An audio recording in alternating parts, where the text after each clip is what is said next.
इस लाइन को, इस सेंटेंस को पढ़ो, इसको पढ़ो, क्या ये सेंटेंस सही है? तो सब कुछ दिखने में ठीक ही लग रहा है, लेकिन यहाँ पर ध्यान देखना, ये एंड से दो क्लाउज कनेक्ट है, एक द अस्तबल वॉज ब्रोकन, दूसरा द हॉर्स वॉज स्टोलन। अब रूल कहता है कि जब एंड से दो क्लाउज इस तरीके से कनेक्ट रहता हो और when the same auxiliary verb satisfies both the subjects of this, both the subjects, I mean subject of both the clauses, अगर एक ही ऑक्सिलरी वर्ब दोनों क्लाउज के सब्जेक्ट को सेटिस्फाई कर दे, यानी दोनों क्लाउज के सब्जेक्ट को, यानी पहला क्लाउज का सब्जेक्ट द अस्तबल, दूसरा क्लाउज का सब्जेक्ट द हॉर्स, इस दोनों सब्जेक्ट को अगर एक ही ऑक्सिलरी वर्ब की ज़रूरत है, तब आप दूसरे वाले में नहीं लिखिए। ऐसा लिखना सुपरफ्लुअस होता है, तो आप इसको ऐसे नहीं लिखिए। केवल फर्स्ट वाला में ही आप इस ऑक्सिलरी वर्ब को लगाइए, सेकंड वाले में नहीं।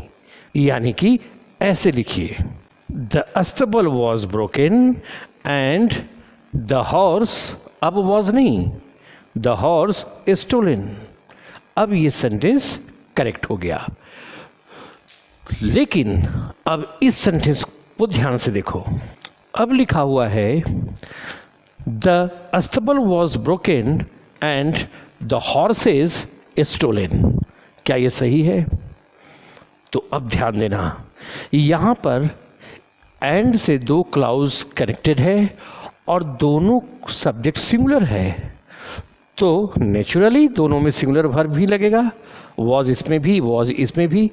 तो वही कह रहा है कि जब दोनों सब्जेक्ट का एक ही ऑक्सिलरी वर्ब हो, तब सेकेंड क्लाउज में ऑक्सिलरी वर्ब लिखने की ज़रूरत नहीं हो।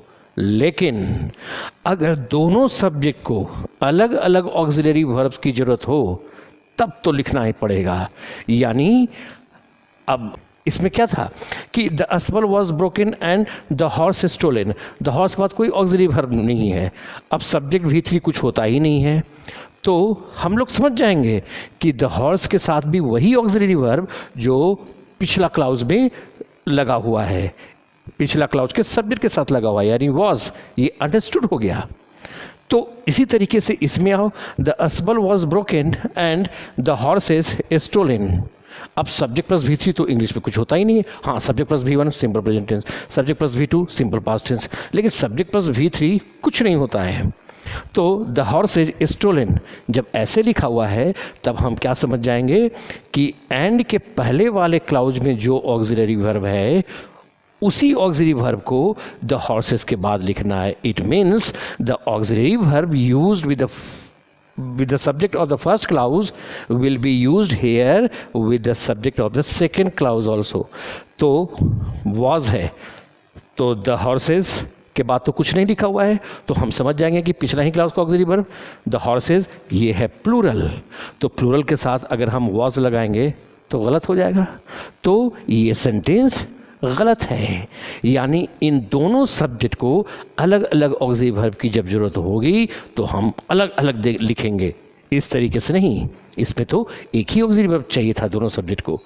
अब यहाँ पर दोनों सब्जेक्ट को अलग अलग ऑक्सिलरी वर्ब की जरूरत है, तो अलग अलग लिखिए और सेंटेंस ऐसा हो जाएगा, the stable was broken and the horses were stolen. भाई सिंगुलर को सिंगुलर ऑक्सिलरी वर्ब चाहिए, दिया। द हॉर्सेस को प्लूरल है तो प्लूरल ऑक्सिलरी वर्ब दिए, तो यानी अब सेंटेंस सही है। It means the rule says here when subject, two subjects of two clauses connected with and require the same auxiliary verb, we use that auxiliary verb only once in the first clause. We don't use that in the second clause. In case both the subjects require different auxiliary verbs, we write them.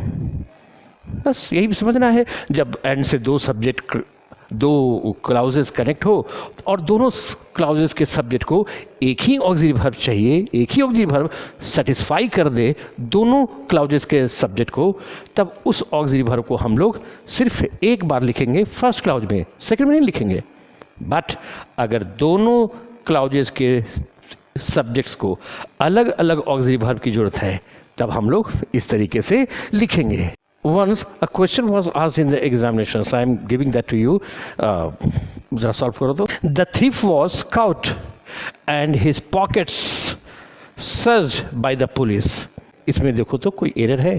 तो तुम देखोगे the thief was caught and his pockets searched, यानी चोर को पकड़ा गया. Simple person का passive voice है. चोर को पकड़ा गया और उसके पॉकेट्स को सर्च किया गया. यही कहना चाह रहा है. अब हिज पॉकेट्स के बाद कोई ऑक्सिलरी वर्ब नहीं लगा हुआ है. जब कोई ऑक्सिलरी वर्ब नहीं लगा हुआ है तो हम क्या समझेंगे कि वही ऑक्सिलरी वर्ब जो पिछला क्लाउज में लगा हुआ है. यानी द थीफ के बाद क्या लगा हुआ है? वॉज. तो हिज पॉकेट्स सर्च्ड, तो हिज पॉकेट्स के साथ भी हमको यही ऑक्सिलरी वर्ब देना होगा. तो पॉकेट्स वॉज सर्च्ड कभी हो सकता है? नहीं, क्योंकि पॉकेट्स तो क्या है? वो प्लूरल है और पॉकेट्स को क्या चाहिए? वर चाहिए.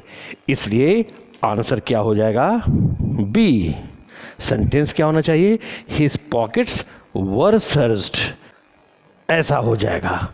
हिज पॉकेट्स वर सर्च्ड, यानी कि हम लोग चूंकि पॉकेट्स प्लूरल है इसलिए वर लगाना ज़रूरी है.